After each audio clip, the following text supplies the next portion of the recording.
सकाळी स्वयंपाकाला सुरुवात केली आणि गॅसची जी शेगडी आहे ना, तर ती अचानकच खराब झाली आणि सकाळीच असा कुटाणा झाला ना, की पूर्ण दिवस जो आहे तो कंटाळवाणाच जातो.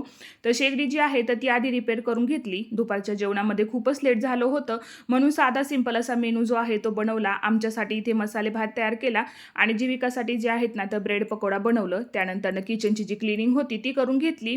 पाहुणे आले होते म्हणून त्यांच्यासाठी लिंबू सरबत तयार करून दिला आणि मसाले भातसुद्धा आता रेडी झालेला होता, म्हणून सगळ्यांसाठी इथे ताट जे आहे तर ते बनवून घेतलं आणि मग मसाले भात सोबतच दही आणि ब्रेड पकोडा, तर असं जे आहे ते दुपारचं जेवण आमचं झालं. त्यानंतर थोडा वेळ आराम केला आणि मग केसांना जे आहे ते ऑइलिंग वगैरे करून घेतलं. संध्याकाळच्या जेवणामध्ये बेसन, भाकरी, भात, वरण असा जो बेत आहे ना, तर तो बनवलेला होता. सगळ्यांचं जेवण वगैरे झालं. त्यानंतर सगळ्यांसाठी इथे दूध जे आहे ते सुद्धा गरम करून घेतलं आणि सोबतच त्यामध्ये जे घरी बनवले तूप असतं ते सुद्धा ॲड केलं आणि मग किचन ओटा जो आहे तो पूर्ण असा क्लीन करून घेतला.